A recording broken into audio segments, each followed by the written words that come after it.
เอาว่าผู้บ่าวไทย ผู้บ่าวไทยผู้บ่าวยังบ่ฮู้นั่นแล้วไปสิมาอยู่นำน้อง เอาบ่คันว่าคันว่าสิเอาแล้วก็มีได้ จะ ว่า สิมาอยู่น เอาพี่น้องเปิดคลิปเปิดภาพมามื้อนี้ก็มาพบมาคือเก่าคือเดิมเนาะพี่น้องเพิ่มเติมมื้อนี้ก็อยู่บ้านกระดับเนาะบ้านของน้องเสาสีดอกแค่พี่น้องเอ้ยมื้อนี้ก็ทางพ่อเพิ่นเนาะอยู่ต่างประเทศนี่แหละเพิ่นบอกให้บ่าวบุญคงมาเนาะสะพานบุญให้ว่าเรื่องสมโนครัวนี่แหละพี่น้องก็สิถามเบิ่งเพิ่นก่อนว่าเพิ่นสิเฮ็ดแบบว่าราคาเท่าใดเนาะเฮาก็สิถามเบิ่งก่อนอื่นกับทักทายสบายดีเด้อสบายดีและสวัสดีพ่อแม่พี่น้องFCหมดสุขูสุขคนบ่ว่าอยู่ในและก็ต่างประเทศก็ยินดีต้อนรับเข้าสู่ช่องพอน้องใสคือเก่าเนาะมื้อนี้ก็โอ้แบกกะสิหมดเลยพี่น้องก็ไปไป 10% ยังเหลือจักเปอร์เซ็นต์ ไปมาแล้ว มื้อนี้เฮาก็มากับน้องใสนะพูนสาวๆ2คนสบายดีเด้อเนาะชื่อได้ใจดีบ่น้องจริงเนาะโดยพูนใจดีเนาะโดยสบายดีเด้อเนาะครั้งแรกมาพี่น้องเอ้ยตอนนี้น้องเลี้ยงเนาะโดยยังเฮียนอยู่บ่ล่ะโดยเฮียนมอใดล่ะปห้าโอ้พอดีแล้วมหนึ่งปีหนานี่นำกันนี่แหละจักปีแหละเจ้า13เจ้าเลยนะ14เนาะ12โอ้ใหญ่จนจะฮอดน้ำใส่น้องใส่13ไปเข้าไปเบิ่งครั้งแรกนะพี่น้องมาเนาะโอ้เบกกาสิหมดเลยพี่น้องเพราะว่าบาวบุญคงกับค่าเวียกแน่ก็บ่ได้เคยมาจากเทื่อเนาะครั้งแรกมาคุณเพิ่นสิอยู่เฮือนหรือบ่เนาะพี่น้อง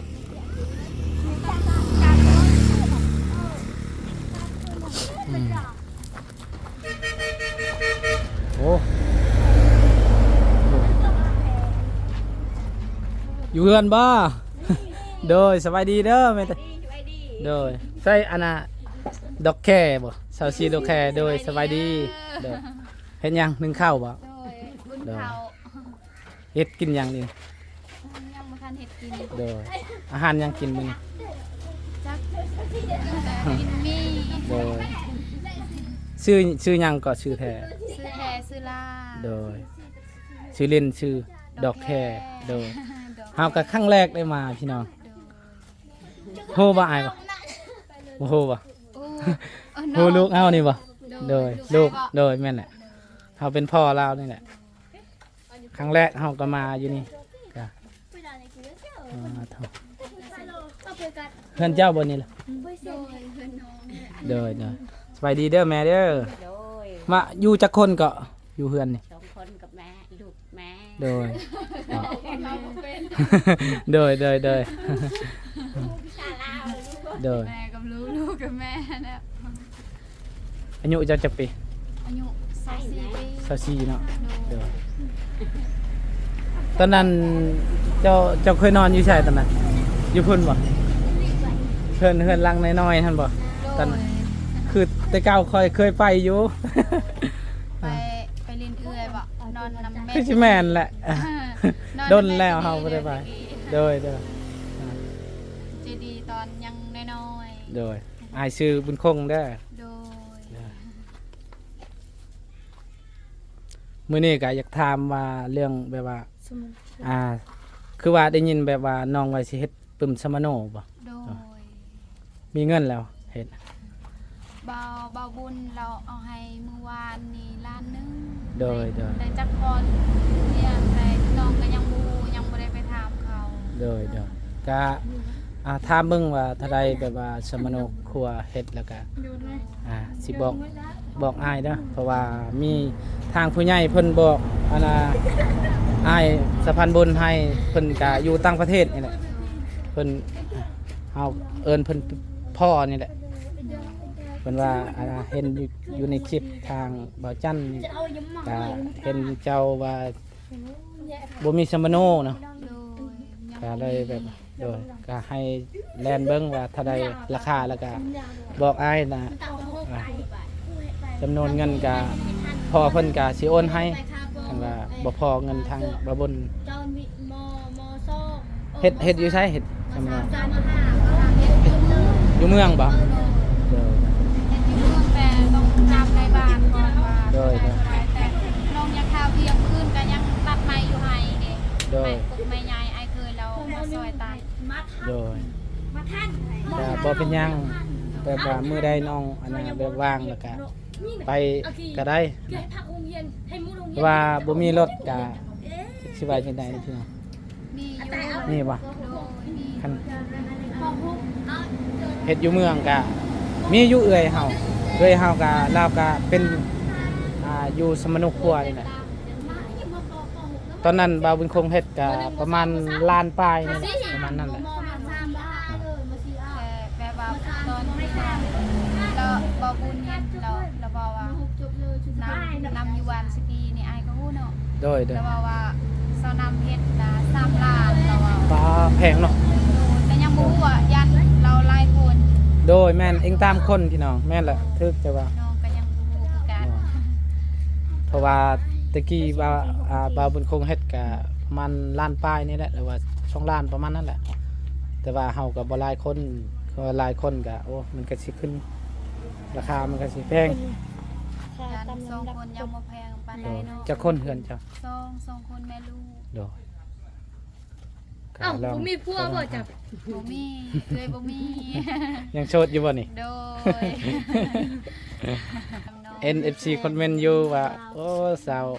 สีดอกแคนะฮะ เรื่องแบบว่าใส่ ยิ้มตลอด โดยเฮาแบบว่าเฮาใส่คู่ชีวิตอีหยังก็ต้อง โดย แบบว่าเฮาใส่ชีวิตเฮาต้องแบบว่าเฮาฮักเขาแน่เห็น โดย เห็นเฮาบ่ได้ฮักหรือบ่ได้หยังนั้นก็ไปต่อกันบ่ได้ โดยโดย น้องบ่มักตัวเขา โดย แบบว่าเรื่องเงินเรื่องศาลเขาสิมีเงินซำใดแบบว่าถ้าน้องบ่ฮักอีหยังก็น้องสิบ่ตัวเขา โดย โดยน้องสิบอกแท้แบบว่าความฮักเฮาต้องใช้เวลาอีหยังเห็นบ่ โดย สร้างครอบสร้างครัวแบบว่าเขามีความสุขเฮาบ่มีความสุขได้เห็นได้อยู่นํกันบ่ได้แล้วเนาะ โดยเฮาก็ โดย คืออายนี่คือครั้งแรกแล้วมานี่เพราะว่าเห็นอยู่น้องไสให้น้องไสนี่แหละมา แต่ว่าอายแบบคาเวียกแน่แล้วก็เลยแบบแต่เดี๋ยวนี้ก็ อยากมาแต่เช้านี้พี่น้องแต่ว่าเฮาก็ยังคาเวียกแน่แล้วก็โทรศัพท์มันจักเป็นแนวใดมันเอาลงคลิปบ่ได้พี่น้องตัดคลิปบ่ได้ก็เลยโทรหาทางบ่าวไลเพิ่นบ่าวไลเพิ่นแนะนำมาให้แก้ไขแล้วก็เลยแบบว่าเอาลงได้คลิปแล้วก็เลยไปถ่ายคลิปอีกบัดนี้ฉันก็โอ้บ่ม่วนแล้วว่าบ่มีคลิปเอาลงแล้ว โดยแบบว่าน้องนี่คันว่าได้ผัวได้หยังไปอยู่เฮือนเขาแบบว่าเอาเราเทิงเห็น โดย อ้ายก็เป็นคนเราเทิงเนาะ โดยแม่น อ้ายก็เข้าใจอยู่เนาะแบบว่าที่เราเทิงเอาผัวก็ต้องไปอยู่เฮือนเขา โด เห็น ยโดย น้องเนี่ยบ่อยากปะแม่ เฮ็ดแนวใดแม่บาดนี้ ก็บ่อยากปะแม่ แม่ แล้ว ก็ให้แบบว่าคั คั น น มี มีอยู่เฮือนก็ย่า มี แล้ว มีพวกอะโอ้ โดย โอ้เฮือนกะอยู่นำแม่นี่แหละเพราะว่าแม่ผู้เดียวเนาะแม่เนาะ โดย โดย เราก็เท่าแล้ว เราก็เฒ่าแล้วก็เบิ่งนี่แหละ เอื้อย3คนแต่ยังน้อยๆเราเลี้ยงผู้เดียวนะ โดยโดย เห็นเราทุกข์ตั้ง เอ้า แต่น้องยัง พี่น้องเจ้าจักคนล่ะ 3 คน โดย โดย เอาผัวละหรือว่า อยู่บ้านสกีผู้หนึงอยู่ โดย บางดิงผู้หนึง เป็นซี่บ่ชามเนาะชามเจ้าเป็นลูกลาเนาะ โดยลูก ชื่อ ลา ชื่อลาเลยเนาะ โดย น่าฮักเลย น่ารักขอบใจที่ส่ง โดย บ่ได้น่ารักบ่ดอกบ่ได้งาม โดย เห็นว่างามก็มีแล้ว บ่กะยังแปลว่ายังสายแนนเฮายังบ่มานะ เพราะว่าอดไปก่อนนี่แหละนึงมากะ ยากหลัง ผัว กง ผัวยังเพิ่นยืมก้อนผัวเฮา หลังกง นึงมากะยังบ่ได้เกิดนี่แหละ โดย พาวให้ยังเอาผัวละกะบึงแย่งแม่ก่อน โดยอันนั้นแหละ เฮ็ดเวียกยังซุมื้อนี่ ทางให้ โดย ตอนที่น้องไปเฮ็ดเวียกอยู่เซโปน้องอยู่2 เดือนเห็น เฮ็ดเวียกหยัง ขายเครื่องบ่อนอนุสิทธิ์น่ะ โดย แล้วเดือนหนึง1.5 ล้านเราให้ โดย แต่แบบว่าเวลาทางให้น้องก็มาเห็น โดย แบบบ่มีแบบว่าบ่มีไผซอยแม่เฮ็ดเวียกอยู่เฮือน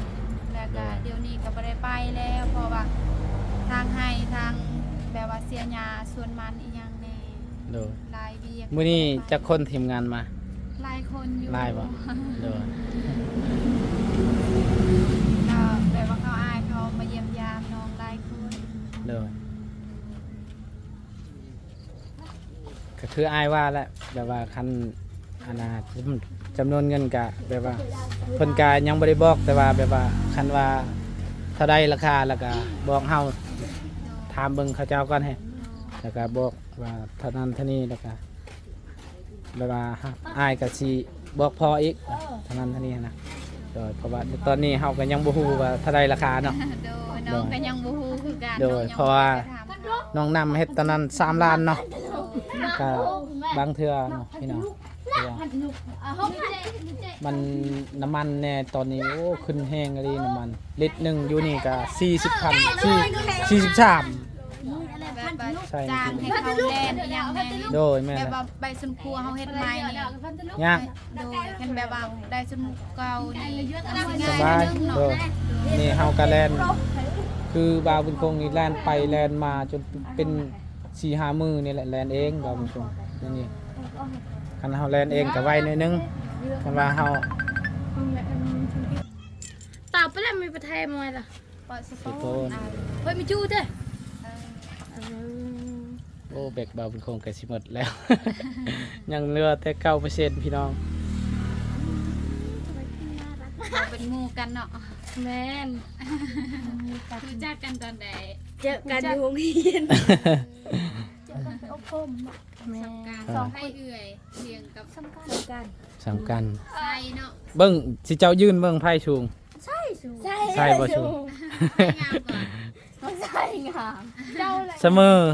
สำคัญ สำคัญแหละงาม นี่คอยสะออนตาแล้วบึ้ง อ่า คอยยำแดงคอยเบิ่งใต้ตาจะได้เบิ่งคัก งามเนาะ คื คือ ยังเจ้างามเนาะ คือสาว น้องเล่างามหุ่น สาวจีนนี่แหละเนาะสาวจีนนี่ มี นี่แหละ เขาสิมักหุ่นมีหุ่น โดย เราใหญ่มากก็งามแหละ โดยนั่นแหละ มีได้หุ่นอะไร จะคนพี่น้องเพิ่น ดู บ่ เก่งเลยนะเบ้าให้ จะคน ใช่ โด ดิ ย โมงามใหญ่มาก จักคือไพ่ลูกเฮา ตำมิดเรามา คือแม่ พ่อนี่ พ่อเด็ก คือพ่อบ่พ่อบ่ได้รอได้พ่อ มารอคือพอจากที่รอคือไผ่แล้วเนาะ เอ้าไม่ได้เป็นผู้ชายเราเป็นผู้หญิงโอ้ยคอยก็อยากแบ่งปันอยู่ความงาม ถ้าปันใดคอยก็อยากปันอยู่ปันใจคนดี 3 คนแหละ คุณนี่เอื้อยบอก แม่น ไอ้ก๊อกไอ้ก๊อกไอ้ก๊อก 3 4นี่แหละ4 คนเนาะใช่ แม่น 4 คนและอยู่หลายคน สี่ คือเอื้อยอยู่สอง 5ทั้งเดี๋ยวนี้แหละ5ทั้งเดี๋ยวนี้แหละ หลังใจเลยโปนนะบ่นั่นผู้หนึ่งนะแล้วอยู่ผู้พูดนั่นแบบแม่เฮาแท้ๆนะแม่เฮาแท้ๆนะแม่แท้ๆเฮาเอ้ยน้องเฮาแท้นะ3 คนผู้หนึ่งนะไปอยู่ผู้อีกผู้หนึ่งอยู่นำเฮาอยู่กับพ่อ แล้วก็ อยู่ผู้พูดอันน่าจะถูกผู้ บ้านอรวยเพิ่น บ้านนั้นด้วยพูดอยู่ผู้พูดอันน่ะเฮาอยู่เพื่อนเฮา2 คนแล้วก็อีพอมีลูกเดี๋ยวนี้ก็อีกผู้หนึงก็เป็น3 คนอยู่นี่เห็น4 คนอยู่ในท้องอีกเดี๋ยวนี้บ่แม่นบ่แม่นแม่ 4 คนห้า 4 คน5ทั้งเดี๋ยวนี้เนาะ บ่แหละเดี๋ยวนี้ อ้าวเดี๋ยวนี้ก็น้องไวกับแม่นแหละ บ่แม่น อ้าวเพิ่น แม่นลูกเจ้า เพิ่นมาอยู่นำเฮาก็ลูกคือกันแหละ ตกที่เครื่องบินน่ะอีจังน่ะแล้วนำมาไว้ว่าเนาะแบบ ก็ลูกเป็นลูกบุญธรรมนี่แหละ บุญธรรม แม่น่ะ อันนั้นเขาทำลูกเจ้านะบ่แม่นลูกเจ้า ลูกเจ้าคืนแล้วเรา ลูกอื่นอยากไปลูกเจ้านะ ม่วนแล้วเนาะอยู่หลาย เจ้าก็เว้าว่าเขามีลูกอยู่4 คนแต่ผู้หนึงเขาจะบ้านลูกเจ้าลูก บ่อันน่ะทำแบบว่าพ่อลาด้วยค่ะ พอเสียแล้ว โดยแต่ดนแหละ ดูแต่น้อง12 13 ปี โดย โอ้อันนั้นช่าง เสียโดนแล้วเรา แม่เลี้ยงน้องกับเอื้อย เฮ็ดชวนมันต้นคือกันบ่ โดยเฮ็ดคือกันส่วนหนึ่งน้องสิเฮ็ดกับแม่ส่วนหนึ่งเฮ็ดน้ำเอื้อยแต่แบบว่าเอื้อยเราสิเป็นคนออกเงินเห็นแบบว่าค่าพอดค่าหยังน้องบ่มีเด้เราเป็นคนตั้งขึ้นให้แต่น้องกับแม่ก็เป็นคนเสียหญ้าก็บ่มีเวลาเราอยู่บ้านวงบิงเด้ โดย ยังไงมันก็ไม่มีดอกจะมองมันโง่ เพื่อนครัวบ่เนี่ย โดยเพื่อนครัวว่าสิ คื เฮ็ด อ ตัว ตัวนั้ นั้น น เลย แต่ จ้ะ ยังบ่แล้ว โดย ตาดักตาดังที่สา ฝนตกอีหยังเปียกหมดเลยมันสิ โด สาย ดเข้าไปนะ โอ้เนาะ สายยังกระบูมัด ค่ะ พอดีสายกระบูมันดกเอาเห็ดแล้ว ผ้าก็บ่มีเนาะมีแต่ใส่สังกะสีเอาเพิ่นก็ได้ มันบาป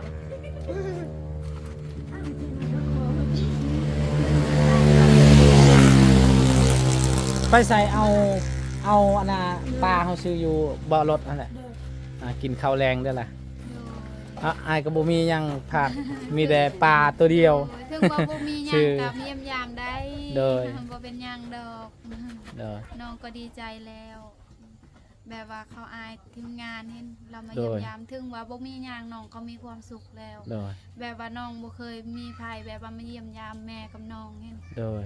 มีอยู่แบบว่าเอื้อยนะเห็นแบบ โดย ว่าต้องมีเวลาเรามาแบบว่ายามเวียกยามงานเรามาเฮ็ดเวียกของเรา โดย อันนี้แบบว่าทีมงานเรามาตลอดน้องก็ดีใจ โดยขอบใจห แล้ว ลาย ก็ ๆเพราะ มี เฮา อายเพิ่ม โดยเพราะเฮาก็ดีใจคือกันเพราะแบบว่าเฮาก็อยากถ่ายคลิปแต่เกรงใจเพราะว่าเฮาก็แบบว่าบ่มีเงินในฐานะหั้นนะมันสิเป็นแบบนั้นนะ ก็เลยแบบเฮา ถึงบ่มีหยังก็มาได้ อยากเว้าแล้วก็นึงมาก็เฮาก็มีแล้วบางคนเนาะเป็นผู้ชาวก็บ่อยากเข้ากองอ้ายเด้ออ้ายถ่ายโอ้ยอย่าเด้คอยบ่อยากเข้ากองนะ น้อง แบบว่าเฮาก็ น้องบ่ติหรือว่า เนอะ จนหรือว่าอีหยังน้องสิบ่ติ เนอะ สิติเฮ็ดหยังแหละแบบว่าคนก็คือกันคนนั่นแหล้วถึง ชื่อ ว่า ปลา มีหรือบ่มี ต้นขอบใจ แป๊บหนึงจ้า ขอบใจเด้อ เด้อ ทั้งพ่อทั้ง บ่มี ลูก หยังพาก โด มาย พ่อ เนาะ ลูกคนงามและคนหล่อ โอ้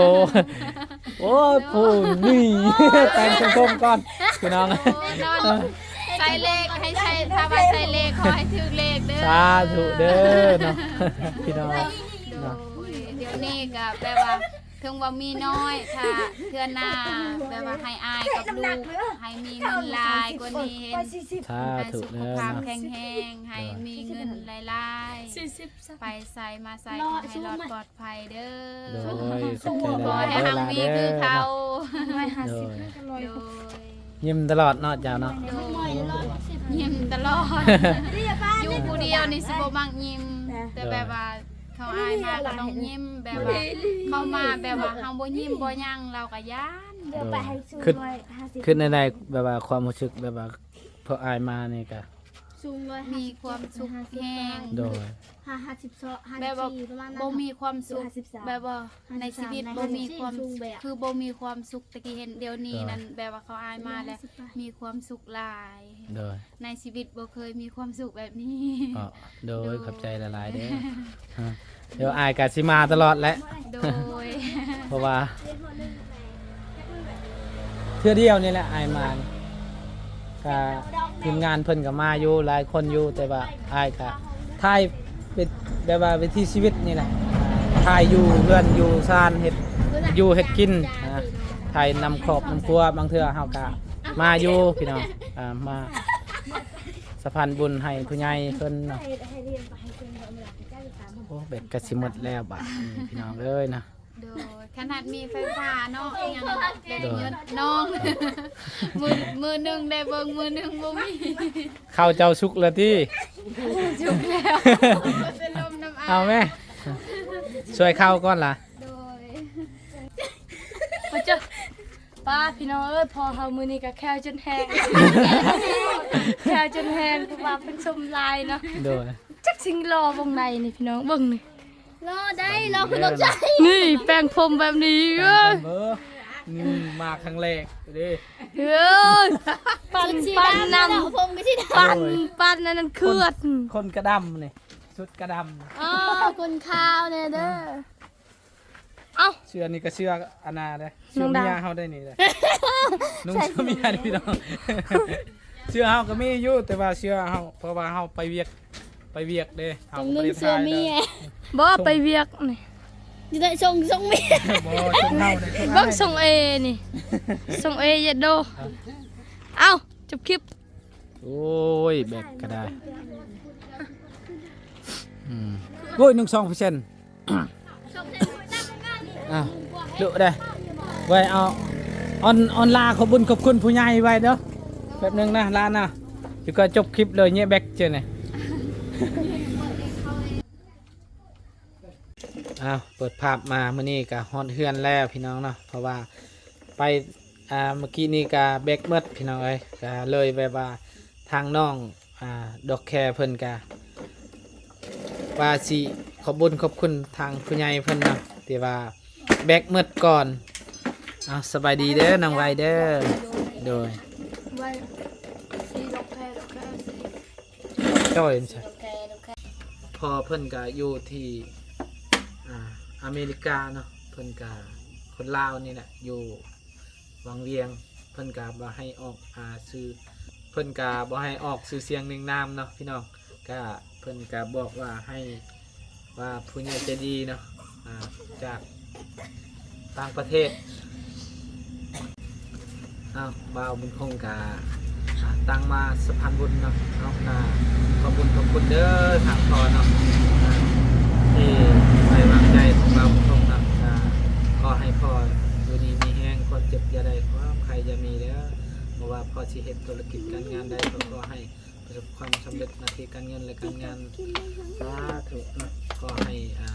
เจริญรุ่งเรืองเนาะมีแต่ความสุขและความเจริญก้าวหน้าก็ เอาเนาะพี่น้องก็สำหรับคลิปนี้น้องไส้ก็สิขอโตวไปก่อนเนาะเปิดกับพ่อน้องไส้ปิดน้องไส้เพราะว่าอันนั้นเมื่อกี้นี่ก็โอ้ว่าเอาเก่งเนาะบ่เคยเห็นใครเว้าเก่งสำนี้ก่อนเลยพี่น้องเอ้ยเอากับพี่น้องก็สำหรับคลิปนี้ก็สิขอโตวลำลาไปก่อนเด้อขอบคุณไปเดี๋ยวจะบุญ FC ทุกท่านที่ติดตามนะครับสำหรับคลิปนี้น้องไส้ไปแล้วเด้อสวัสดี